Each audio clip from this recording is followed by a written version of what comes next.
I started working in the community in the early 90s. My forte was football. I ran a lot of local football teams. I was constantly asked by the local council at the time, Peter Connor, would I like to get involved with a new community group he was trying to set up, but I just didn't have the time. But then he started putting a bit of peer pressure on me to come over and have a look at things. And some of my friends came to see him and I went over.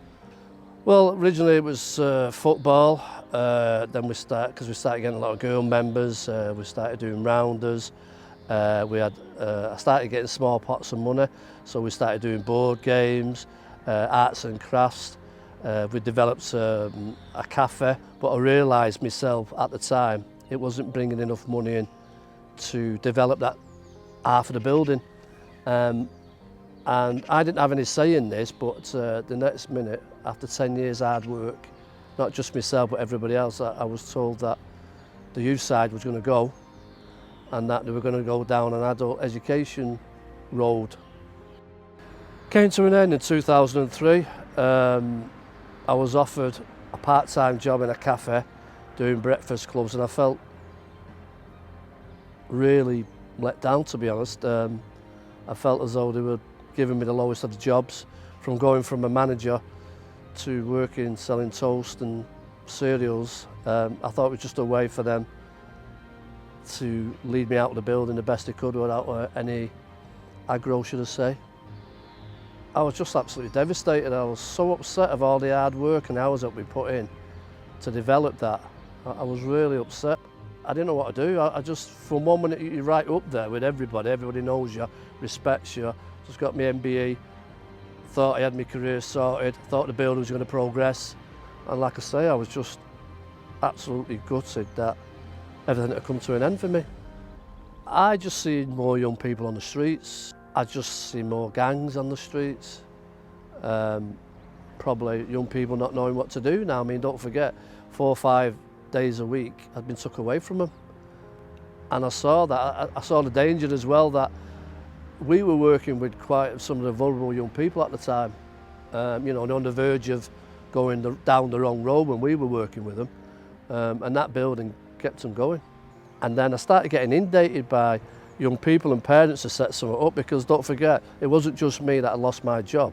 There was all these young people and the parents that had lost this centre. It started making me think about, could I set something up? Where would I go? Where would be my base? Where would I get the money from? And all these questions were going out through my head. And one of the contacts I made was Salford CVS, so I went up there and I was very lucky. I met this lady called Sylvia McDowell, and I told her that I'm trying to set something up, and she gave me so much confidence. She said, you can do it. You've got the contacts, we'll get you a small pot of money, we'll set you up, but you're going to need a committee. So in July 2004, Lower Kersal Young People's Group was formed. The staff have been instrumental in terms of putting this group forward, including the volunteers. Lower Kersal Young People and Community Group means a lot to me, as I've been involved for a big majority of my life now. I've been involved for over 15 years. I first got involved with the group when my eldest brother was attending the sessions on a weekly basis, and my curiosity got the better of me.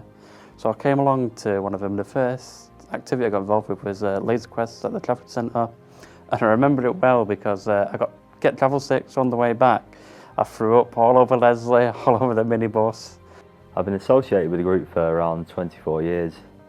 I'm age 30 now, and I started trying to knock on Tommy's door around the age of 6 years old, and then the previous youth group was available only to 8 years and above. So I tend to think these days, if Tommy hadn't allowed me to break the rules at the age of 6, where would I be now?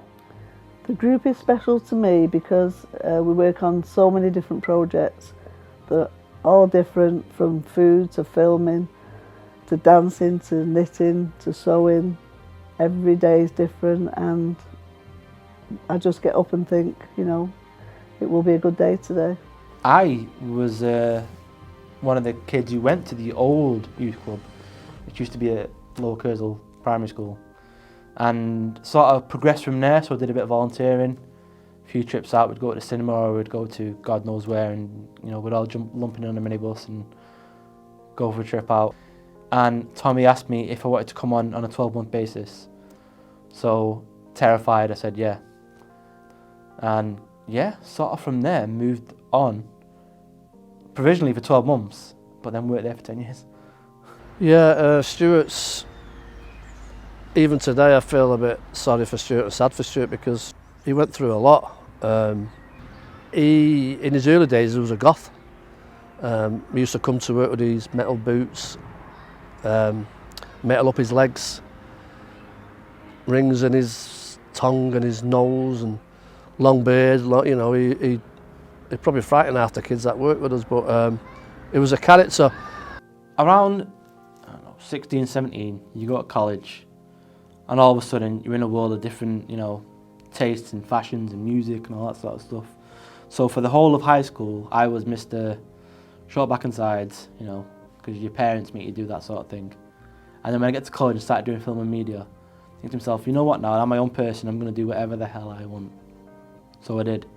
Now granted, some of the fashion choices that I made probably weren't the best ones. I'd be walking down Littleton Road in a trench coat with boots that go up to here, with a studded bracer on, looking like I just walked off the set of The Crow, which is, you know, never a good thing, especially if you're walking down Littleton Road and you live in Lower Kersal. It's not great. To the point where, you know, as a 16, 17-year-old lad, yeah, I did get some stick from the public. I got egged one day coming into work. You know, I wasn't exactly happy.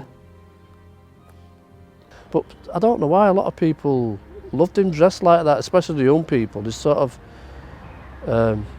integrated with him more, you know, they could do that with him more than me, you know.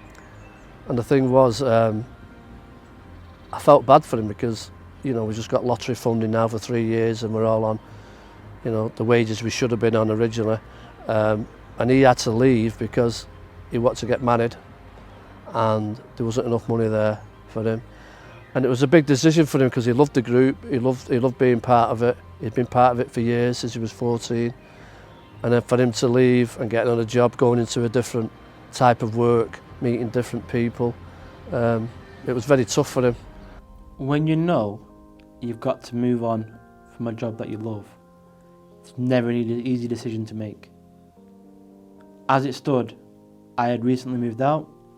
I was living with now my ex-partner.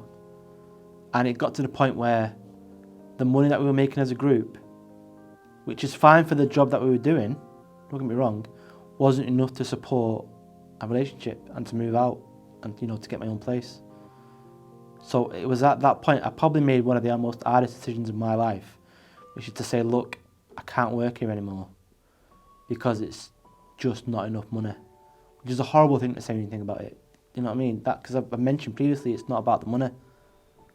But then you find yourself on a different path in your life, and all of a sudden you think, oh God, now I actually have to, you know, make something of myself and do something. Because I would have done it, because it was a job that I loved, and I continued doing it, and I knew full well, as much as we working month to month, and we're robbing Peter to pay Paul, I knew that we would get consistent funding. I knew that we would progress to a level where we are right now. It was just a case of time. So the months that I worked, I think it was about a year after I'd left, and all of a sudden, registered charity, we're doing really well now. And congratulations to everyone involved for doing it. Unfortunately, that year I couldn't spare. Through all said and done, that made that day where I came in and spoke to Tom one of the hardest things we've ever had to do. Obviously the challenges running a group was funding. I mean, if we didn't get funding and we didn't get paid and I couldn't pay the rent and there was a lot of other obstacles, so funding was a big issue. I remember once putting 8 bids in, not just me, other people working with me, and we didn't get one of them, you know, and it was a nightmare. I thought, what are we going to do? But funding's been, it's been a big part of this group in terms of whether we've kept going or not.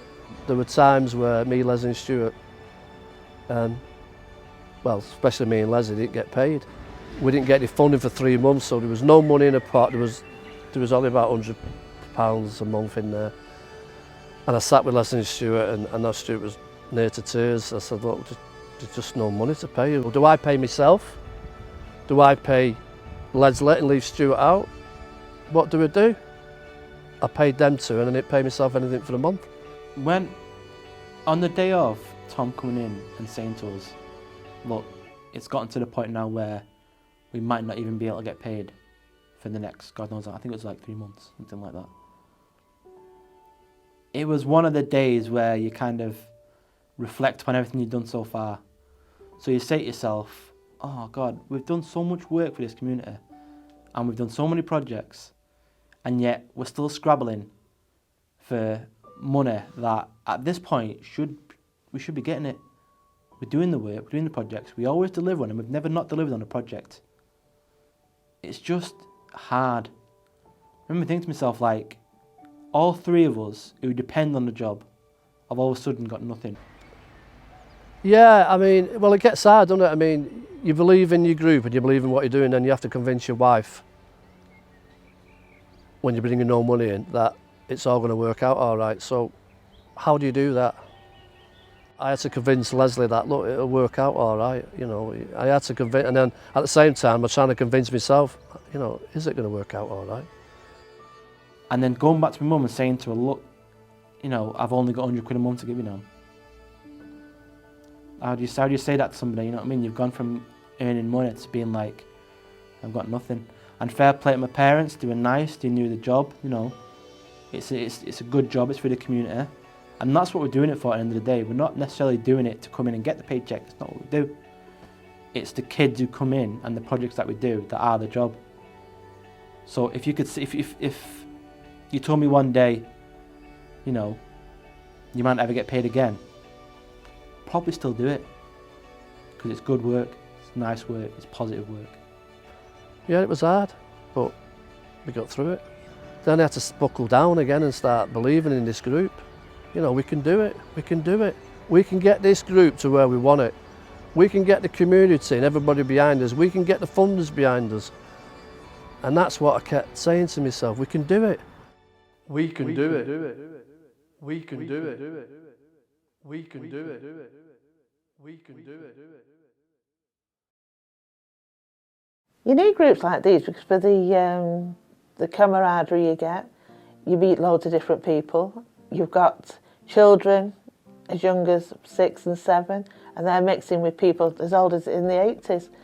And in this sort of community, you need that spirit to carry on, because if you didn't have groups like this, there wouldn't be any community. The group is important because Kersal is a rather underprivileged area, in my opinion, and I don't feel as though there's enough resources or facilities available to the people of Kersal. And I think as a group we try our best to provide these resources and facilities, and it really is needed in the area.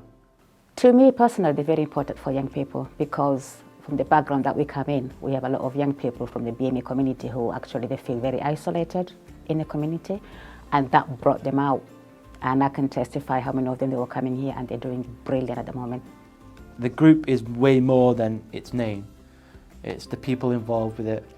So the likes of any person who comes in and works with the group, the community members, volunteers. That's what it means to me. And I guess it includes in the name, isn't it? It's a community group. For me, the group is the community. You are rooted in the community, and the project is rooted in this community. Lower Kersal is a very defined geographical community, isn't it? It's quite small, and that's the area that you work in, and that you work for the benefit of. So I think the fact that you're rooted in the community is very helpful.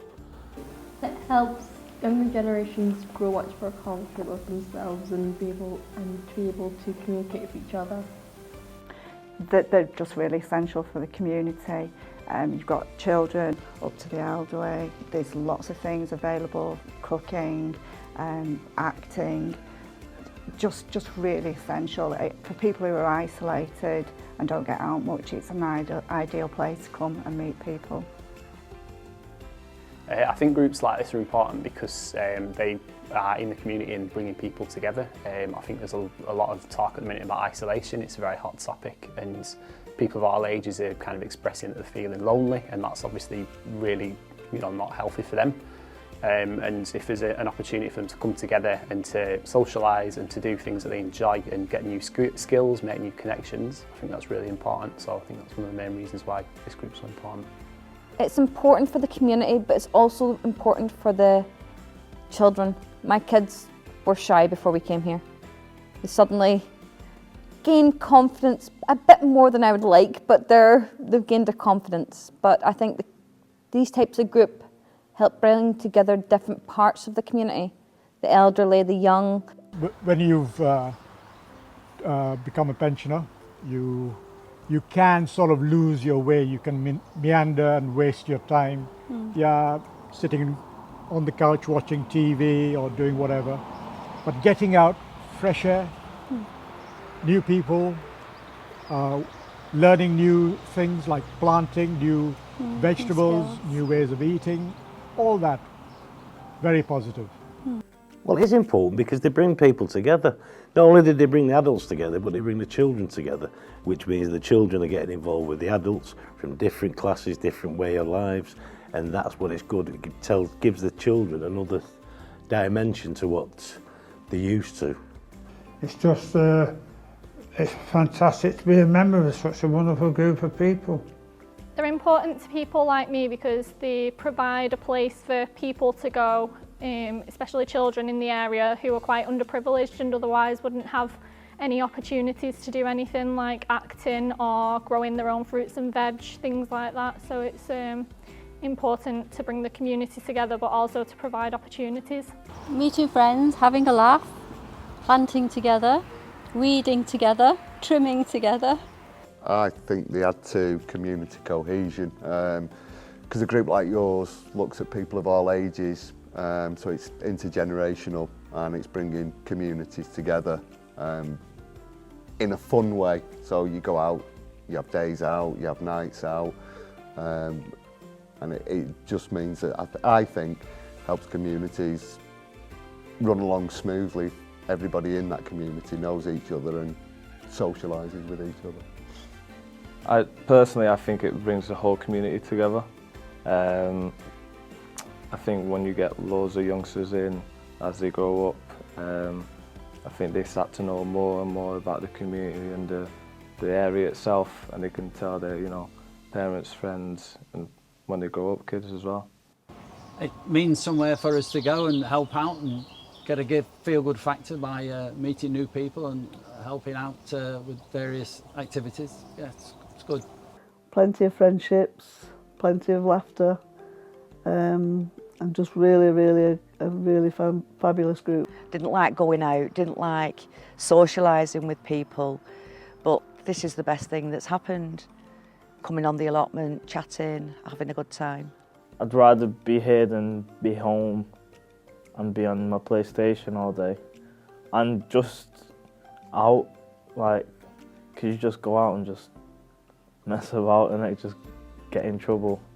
So I think this was good, to be honest.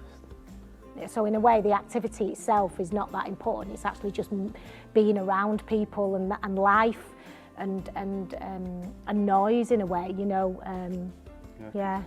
Well, I wanted to come off the beer because I had a drink problem, so I got in touch with Tom, asked him, and he said I could run the allotment on my own. So that's what I was doing, and then obviously Tom does what he normally does, talks you into doing more and more, and then that's what happened with me. I've been here 5 years and I've never looked back. I got involved with the group because I did a lot of voluntary work, and I still do quite different types of voluntary work. And I was doing a bit of secretary for our local park, and Tommy came to me and said to me, would you like to do some work with me? And I said, yes, what is it? So and I jumped straight into it because I do like doing voluntary work and I like getting involved with different subjects. I first got involved with the group when I was about 14 years old. I heard about a youth group that was going on through some friends, so I thought I'd come down and see what it was like, and I've been with you ever since. I got involved in the group about 10 years ago. I was new in Salford and in Kersal area. I was then running a women's group, and we wanted to have a video to show the community what we are about and what we're doing. And that's when I met Tommy Lever, who actually came and told me we will do a promo video for you to promote your group.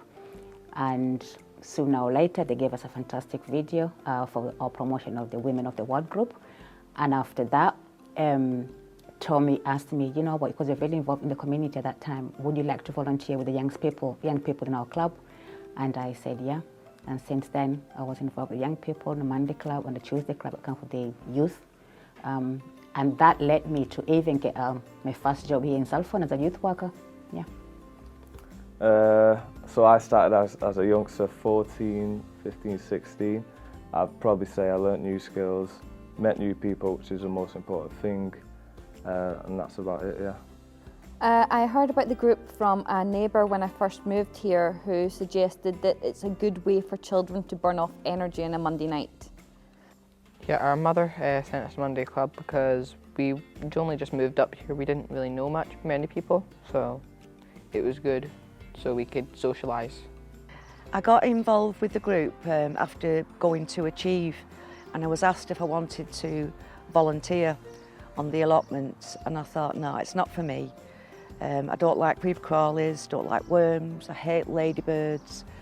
But once I got talking to all the other volunteers, I thought I'll give this a go and I'll give it a try. And here I am, 3 years down the line, and I'm still volunteering. Oh, it's probably around about 13 years ago now. Sarah, my youngest, was involved in the Can't Buy Time project, and I just dropped her off and was waiting. And then next thing, Tom was like, can you come in and read for us? And kind of just went from there. Once I came and met the people and saw what they were doing, I must say I have thoroughly enjoyed, no regrets from my side. It's impacted my life in a huge way. I've learnt lots of life skills and gone on many training courses. Through the skills that I've learnt, I did get a job at the Hilton Hotel as a chef for a while. And not only getting a job, I did meet my fiancée here, Shannon. So that's really impacted me in a great way. Just gave me like loads of memorable moments and loads of qualifications. Well, it's helped me out, so it was like at first I was doing it for myself, and then I just started getting more and more involved, and it's like being a part of a family, really. Certificates that I can put on my CV a lot. I think some jobs that I've got is mainly because of the certificates, so like the cooking one. It has increased my confidence greatly. It's given me a lot of confidence. I've pushed myself to do things that I never thought I'd do, acting behind a camera, on the stage, and also I'm now the secretary of the group, which is a real privilege. It's just done lots of things for me. Oh, definitely. I mean, I've no complaint whatsoever. It's helped me in many, many ways. Well, it's helped me a lot because when I got here I was actually quite shy, I'd say. But since I keep on going, my confidence level keeps on getting higher. And it's made me more social and able to make new friends. Oh, it's opened up a lot of things for me. Before I joined the group, I would never have done half the things I've done here. I mean, on the stage at the Lowry, the amount of buffets and things I've done with Leslie, the allotments. There's just been loads and loads of things. Filming especially, yeah. Given us a bit of structure in our lives. So coming on a couple of days during the week, it's something we look forward to. So yeah, for me that's what it's done, given a bit of structure to my life. The group has given me opportunities that I would never have had elsewhere. We come from a deprived area. I come from a background where at home people weren't really interested in your development as much as getting involved. I've been able to get involved in projects that are quite unique. When you think of statutory education in schools, this group has got the ability to educate people in different ways. For example, I've been able to get involved in all aspects of filmmaking with this group, from writing to camera work, to directing, to sound, to being a drama coach and even acting myself. I've been able to have an interest in all them aspects and find out what was for me. And it's fantastic to be able to bring these skills back to the group and the community and sharing with other people. The art boot camp was one of my most memorable moments, as getting the Bronze Arts Award made me have a boost in confidence, which has helped me with many things, as I'm now running a YouTube channel and doing my own art for it, so that it boosts my confidence. It's given me confidence, met new friends and been on courses. Impacted my life quite a lot. It's given me self-confidence, socialising skills that I never really had. It means a lot to me, this group and the people. Just helps them see other pathways instead of just playing outside all the time. It's impacted our lives quite a lot because as we're retired, we become old and everything else, but now we're more active. We get involved with a lot of children, a lot of vulnerable people, and also we deal with all the people here, and it's a very friendly, we like being friendly, and we get out a lot more. Big style, because I've really changed and I've seen the change other people have. And it's just given me the confidence to do other things. I've got a full-time job now, part-time job, so it's done me really proud. Yeah, it's done a lot.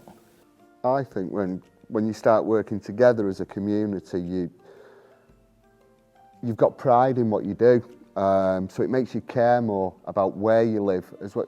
Because you start to care about the people you live with, you care more about where you live. So, you know, if you don't interact with your neighbours, you think, oh, I'll leave the front garden, I'm not going to mow it. But as you start to care about what your neighbours think, it's like, oh, Mrs. Jones might think I'm a bit lazy if I don't get out and mow my lawn. So I think it helps you, it helps motivate you.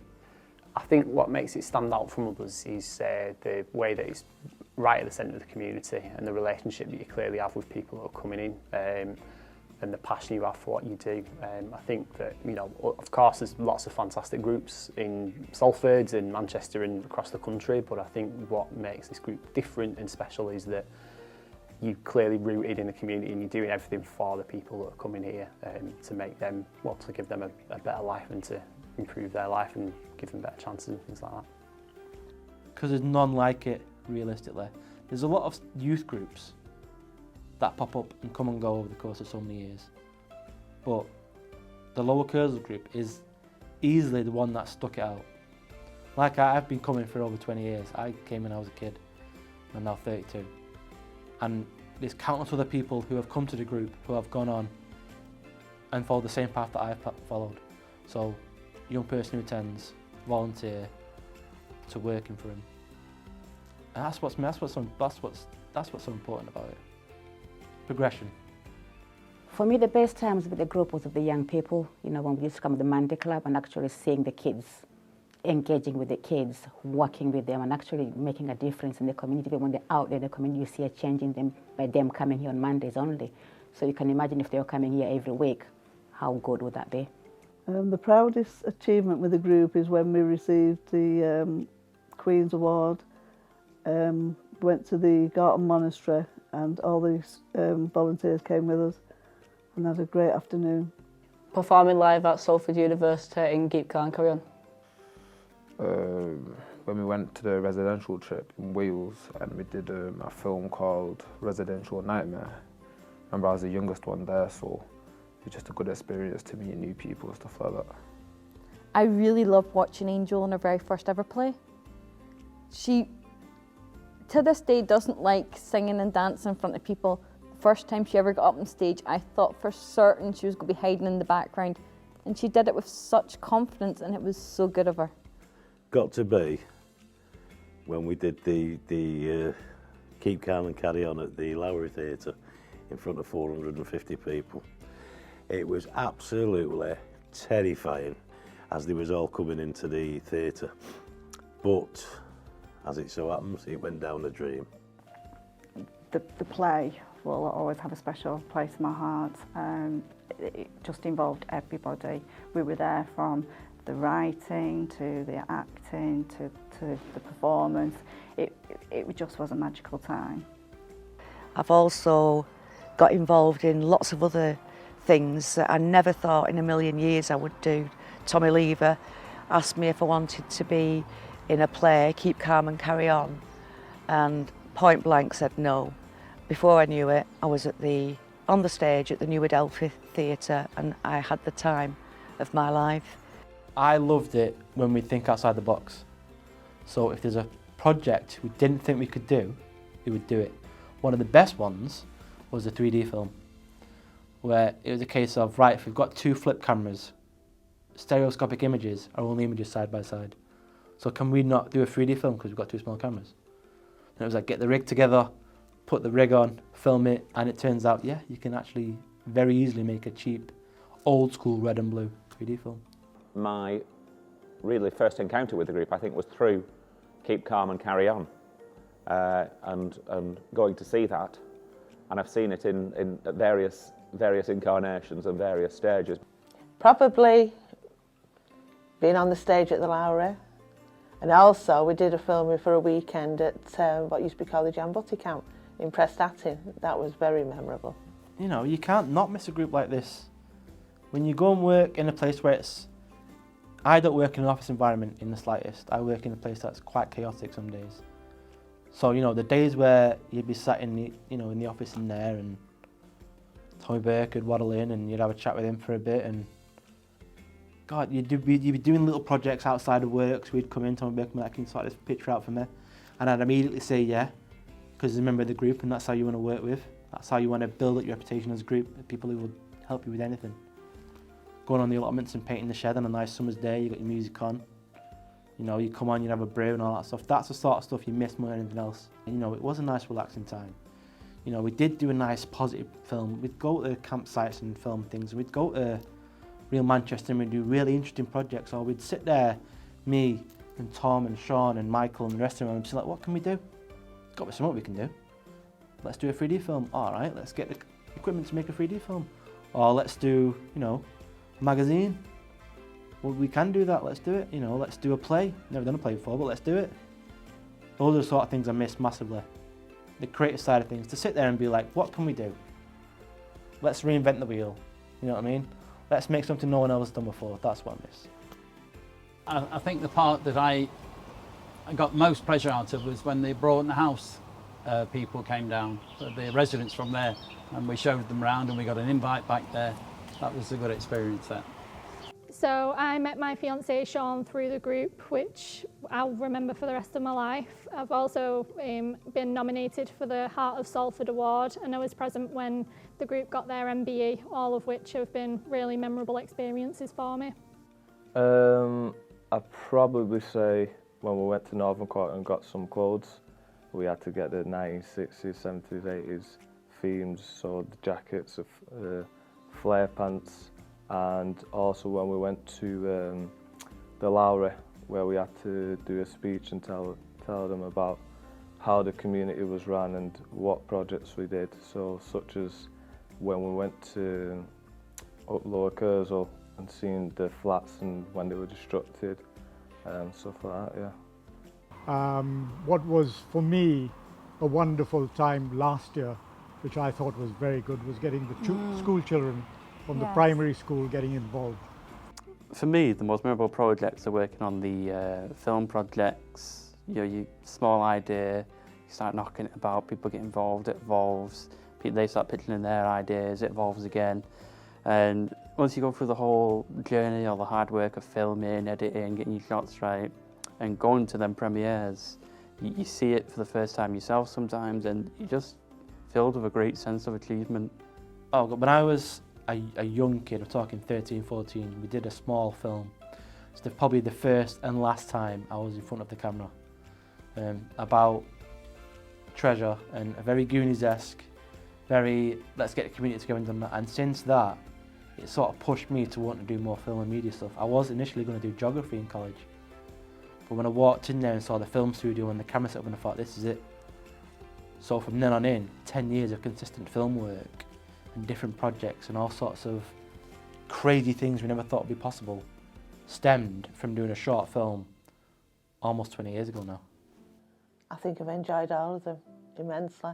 I mean, Top Deck, one of the films we did was on top of a double-decker bus, and it must have been the hottest day of that year and of any year since. That was very memorable, but being on the stage at the Lowry, you can't beat that. For this area, getting involved with some of the films, it's a big plus because it gives some of the young people and adults a foot into doing something completely different, and it might start a career off for them, which it has done for some of them. It's been a way in for some other people in that type of work, whether it be behind the camera, acting, script writing, it's a foot in, and I think that's a lot what this group does. It gives a lot of people a foot in or a step towards achieving their goal or to start a career that they never thought they would do. So my favourite projects that I've been involved with the group are the allotments. I really enjoy going on there, planting things, maintaining it. It really makes you feel good when you've grown something yourself and then are able to turn it into things like soup and chutney, things like that. Allotment project was my favourite because it showed me how good my mum was at art, because she drew a great drawing of a tree on an artist's door. I did like the shed project, which I managed to avoid most of the gardening by just drawing the tree on the shed door. Well, it was working on the allotment because I started there on my own, doing the maintenance on there, which gave me the confidence to start working with other people on the allotment, helping them out, learning new skills on there. Using all the ingredients that we've taken. And it's like nearly 2 days out of my life a week, really. So hence the housework doesn't get done as often. Parent come to see me. She says, have you got an allotment? And I went, no, not yet. She says, well, what it is, my daughter's just said, the potatoes come from a cow. And I couldn't believe it. I was absolutely gobsmacked. Anyway, I went to the council. I worked with these young people. I said, they don't know what allotment is. They don't know where food comes from. And I told them a story about the girl who thought a potato come from a cow. The next day I got a plot. And we started working on it. So one of the first things I did when we got it into a suitable working condition was to bring that young girl on and take potatoes out of the ground. And she stayed with me for about 2 to 3 years. We taught her how to cook, and she went to college, and that was the start of the plot. Watching the kids run around going, what's this, can I eat this now, was quite funny.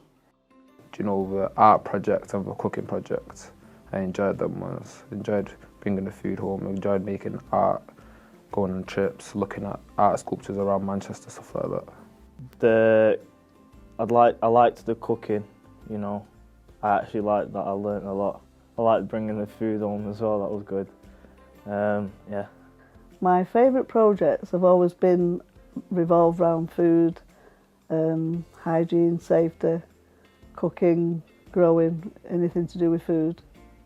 It made sense when we were growing the fruit and veg, that not only teaching young people how to grow it, but how to cook it. Since then, we've had umpteen cooking projects. I mean, that's one of the main strands of the group. We've worked with various different organisations and different people, like young people, children, adults, people with disabilities, war veterans. We've worked with so many groups because we've built the cooking side and tied it in with the allotments, and it's just been a fantastic project, really. But some of the people who worked on the plots got reference from me, have gone on to work for the council into gardening. Some have set up their own gardening projects. With the cooking, some of the young people who took their level 1 and 2 food safety, they've gone into work in cafes and kitchens. Yeah, I got first aid, which always comes in handy anyway.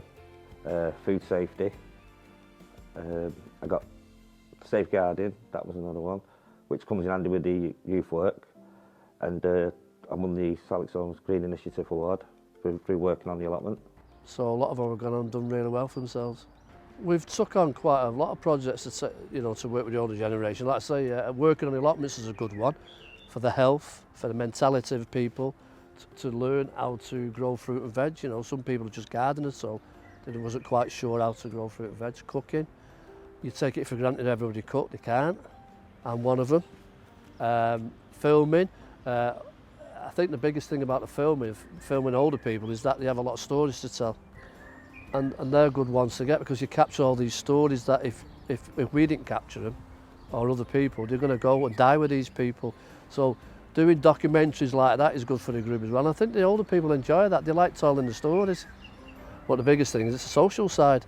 I mean, we have people who attend the line dance and who don't necessarily want a line dance, but they come and support the partners or their wives, and they come for a brew and a chat and they go on a name card. It's a night out for them. So a lot of them, it's that. Some of the women, they might not be up for it, line dancing that night, but they'll still come to chat to their friends and that. And of course, you're now doing sewing classes, and you're now looking after the line dancing, which is all about promoting a healthy lifestyle. And I know that you've done great things for volunteers, which is terribly important in encouraging people in the local community to develop their skills as volunteers. The Sewing and Knitting and Nattering group, they were already established at St Sebastian's. If I brought you down here, would that be something you'd be interested in? And if I can get other people to join your group? The group has gone from strength to strength, but not only do they do sewing and knitting and nattering, but they raise funds for our group, but also they make things for the hospital and for the homeless people. So I think we've got a good sewing and knitting and nattering group there because it ticks all the boxes, not only for our group, but for the people that come to it as well. The feedback I get from the older people is that I look forward to the line dance, I look forward to the sewing, I look forward to coming to your events, your presentations. Anything with young people, anything with the community, and anything with the allotments, it doesn't happen overnight, does it? So I would say it means commitment. All of those things mean, to me, opportunities. You are giving people from Lower Kersal all kinds of opportunities. Even, something as simple as the trips, a trip to Blackpool. Well, that's fantastic, isn't it? You're taking people to the seaside for the day, and you're giving people an opportunity, which they wouldn't have had. For me, my favourite project so far with the Lower Kersal Young People's Club was the Blackpool trips.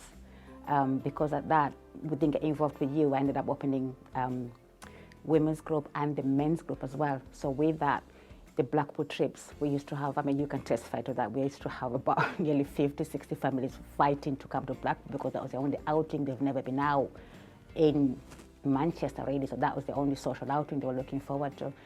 And they looked forward to that. It built their confidence. It's like, family meetings out, and it was brilliant. And they still ask for it, when is the Blackpool trips out? So, and obviously, as you know, I always call you, tell me any trips coming up. I've got a list of people coming in, and we never get enough. I think doing these trips out, spending time at Christmas together, having social events is a big plus for the community because it's bringing people out that normally won't come out and do these things. It's bringing people out of isolation. It's bringing people out to meet new friends. A lot of these trips and activities we do, people meet new friends. People say around to me, oh, I'm glad I met such a body. Or we're going out next week together. I think the first time I took a family from here, it was a couple of years ago, took them to Blackpool, and the lady was saying to me, she said, our family, the children, never been on a beach.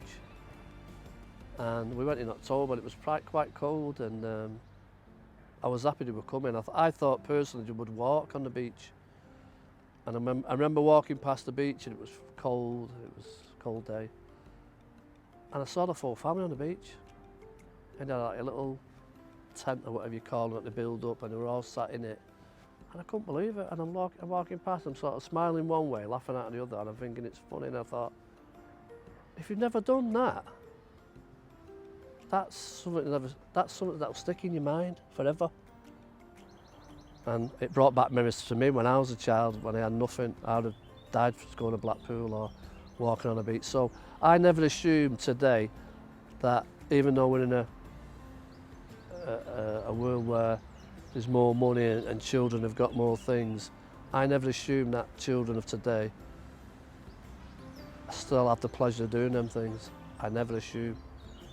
So giving them the opportunity to do these So for this group, I try to put in as many activities, as many social events, many trips out as I can. There'll always be somebody that's never done something that we put on, and that's why I think it's important for the community. And you know, if you talk to a lot of people in the community, they always thank this group. I almost feel like I'm a member of your group when you guys are in, because you're all so personable and welcoming to people who aren't part of your group, just as if they are. Yeah. I agree. I totally agree with it. You know, from a personal perspective, it's lovely when you guys are in the space. It's very relaxed. Everybody's really chatty, including the children. You know, and the children that come, it's great. You come to our pantomime as a big group, which is brilliant. You know, so there's two sides of the coin there, and it always feels lovely when you guys are in. We try and support the local theatres, you know, we try and put as much work their way. We try and keep the prices down to a minimum because, you know, so we get funding, so we subsidise them. There's not a lot of money in the area, so I understand that. I understand there's a lot of people who've got big families, so, you know, we've got to take that into our thoughts and minds when we do costings and that. You know, we don't want anybody to miss out. Even if people can't afford to go on the trips, we work something out for them. We don't want anybody to miss out because a lot of people struggle financially as well, even today. So this group supports a lot of the families in the area, it supports a lot of people. It's got a big impact. I think if this group went or folded, it'd be a massive big impact in the area. I've worked with a lot of memorable people, especially Tommy Burke, who is our oldest volunteer at 80. I think he'll be 86 this year. Tony Bannister, who always gives us a song wherever we are, on a coach or after the line dancing. He's going to be 80 this year. The influences for me are obviously the key workers in the group. Over the years, Tommy and Leslie have been fantastic for me, getting me involved in as many parts of the group as possible, obviously from a young age, helping me take part in all the projects that they've had and the trips that they did when they first started this particular group. And they allowed me to be creative and take charge in certain areas of creativity, along with Stuart and some of the filming aspects as I was growing older, getting involved in script writing and things like that. I mean, probably everybody said this, and I imagine it's probably the case, but one of the biggest characters within the group is more than likely Tommy Burke. This is a guy who's been, you know, involved in all aspects of the community, and it seems like every project you do with Tommy Burke, he's somehow got a connection to it. So we did the project on the flats, and all of a sudden, like, I've got pictures of me on the flats in the flooding. And I'm like, well, you could have told us that initially. Or any of the films regarding the wars, like, oh yeah, I knew this person did this, and I'll be like, how do you know so much? So Tommy Burke is easily one of the biggest characters in the group. To me, the person who sticks out the most is Thomas Lever. I remember being a young person, coming home from school, didn't matter which direction you went, what time you went, it appeared out of nowhere, and just say, we've got another project, you coming along, and then next week you're the main actor of the next film that we're doing. So the biggest member of the group that's impacted my life is Sean, my fiance, for obvious reasons, but two other members that have really helped me out through a lot is Tommy and Leslie. They've provided me with a lot of support and opportunities, both learning-wise and personal-wise. I know that I can go to them about anything if I have any problems or if I need a reference for a job, anything like that, they're always there for me. I think when I'm older, I hope there are places and groups like yourself whereby there's places to meet and talk to people. I hope in the future that there are activities and facilities to help people with their fitness. It's something that I'm kind of more not worried about, but more concerned about, and want to make sure I stay healthy when I'm getting a bit older. So I think anything that encourages exercise and getting out and about and being healthy, basically. My dad's in his 70s, and I think other than when the family go around to see him, the only people he speaks to are people when he does his shopping or if he's walking the dogs. So I think sort of having a hub like you guys have got, somewhere to come together just to be sociable, I think would be a really beneficial service. I hope the legacy of the group is that it provides relief for people in the community, and that people are able to do what I've done and forge careers out of the skills that they've learnt with the group and the friendships that they've made. I think that it should always exist. I think it changes. It already has changed from 20 years ago to what it is today. Progression, I think it's the lasting impact of the group is going to be the people involved in it. So every young person who's come to this group and is going to progress and is going to make something of themselves, and it's going to be because of the things that they've done working with this group. So the lasting impression is going to be the people who attend. They're going to do some amazing things when they get older. The hopes for the future for the group is having our own building where we can probably have cooking sessions sometimes every day, or a little tea room where people can come and get teas and coffee. I hope that it will continue to show all of those things that I mentioned, that commitment, that opportunity, that encouragement. And I hope that you'll continue to be able to adapt and change as well, because by adapting and changing, really, you are ensuring the survival of the organisation. Firstly, I'd say more funding for the group, because this then opens doors for more children to integrate, more projects to be done, and I wanted to do the things that I did, if not more. My hopes for the future of the group is that it continues to invite a broad range of people and then provide a broad range of activities for people to get involved in. Like I said, people can forge careers from what they do, from getting involved in this group. And I think the education system doesn't not necessarily work for everybody in this country. And being able to get involved in projects like we do really can help to develop people in different ways. I do see the group going forward, getting its own building, becoming self-sufficient and providing more resources and facilities to the people of Kersal in a greater way. For it to continue to get bigger and just to continue the way it is and get more people involved. Yeah, some younger ones we need. Because we're getting old. I would love it to continue. I don't want it to stop because they make an impact in the community. For the young people, even for the younger ones who are growing up, they need a generation where even they see the older ones who used to come here, they're doing something for themselves. It motivates them and they look forward to coming here. So it's a good example that the older ones have said for the younger ones. I hope the future for the group is that it carries on attracting people like I came to the group and just learning what I've learned. I just hope it continues with the good work it's done. It's an essential lifeline to a lot of people in Salford, and long may it continue. I think groups like this can work with people and carry on talking to them and speaking to them about what they want to do in terms of having an impact. Because I think that's where you're going to make the real difference, is focusing on what people are coming in, what they want, listening to their demands and listening to their concerns and working with them to make sure that you're giving them the best possible thing that they want to do. To be quite honest, I wish them every success forevermore, and as long as since they love and trust, it goes on and on and on. I hope for the group to grow and that the sense of community that's already there for the group will grow larger and larger, and Salford will just gradually become a safer place to live and a happier place to live. Personally myself, I'd really love to see younger folks come here. I think it needs that. I'd say expand and I think reach out to a lot more younger people as well. So like myself at the time, because I did think it was actually really helpful. So yeah, just expand and more funding, because I think you kept it. I think you kept it well for us, and yeah, I just think you kept it well. And you're saying that you didn't. It was dark times, but I didn't feel it.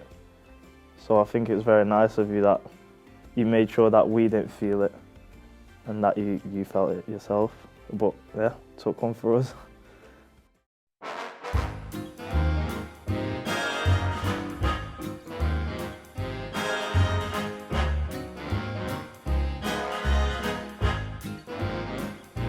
When you're smiling, when you're smiling, the whole world smiles with you.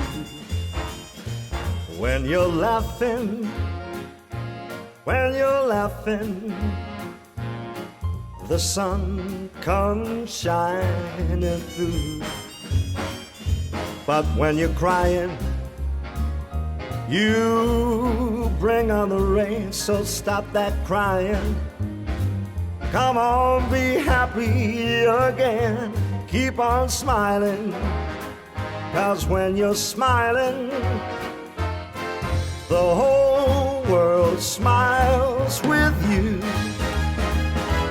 When you're smiling, when you're smiling, the whole world smiles with you. When you're laughing, oh, when you're laughing, the sun comes shining through. But when you're crying, you bring on the rain, so stop that sighing.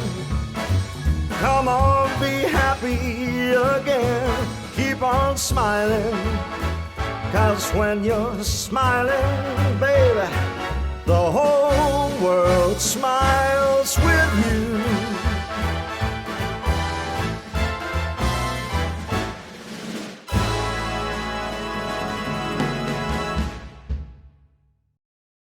One of the funnier and scarier days of working within the group was when we just started. Now bear in mind we've been going for about, I think it might have been even less than a year we've been doing this film, Breakfast Carol. And we got all the money to do it. The film, unless I'm mistaken, had been finished. So now we're in the monitoring process. Now bear in mind you're asking a guy who worked here for a year to do monitoring shoots. I didn't know what a monitoring shoot was. So I was putting it off. I'm thinking, no, it's not gonna affect anything. It's only a monitoring shoot. I've done the film now. The film's done. So then, I'm sat in the office one day, and I'm doing my work, and Tom sat on the other side of the office like he normally is. He goes, oh, by the way, so-and-so's coming in to check the monitoring. Have you completed it? Well, no, I haven't. So I'm sat there thinking, oh, sugar, I've got to get this stuff done. So then this big swish, businessman walks in, he's got a blazer on, he's got a set of sunglasses on, he's looking the part. So I'm like, oh God, here we go, this toff from down south is, has come to shout at me for not doing anything. So I gets in and I'm working away, and he goes, have you done it? So I say, no. And the guy goes, well, it's not good enough. So I'm sat there like, it's today, I'll get it done, don't worry about it. So and then he starts even more. So I'm sat there, I'm going red in the face, I'm not having any fun whatsoever. But then Tom starts up, he jumps up and says to the guy, you can't talk to my staff like that. So all of a sudden I'm trapped between two people. It's my first year in the job, and now Tom's having a barney with this other bloke, and I'm freaking out. I'm like, oh, this is it. I'm done now. A year, that's all I get out of this job.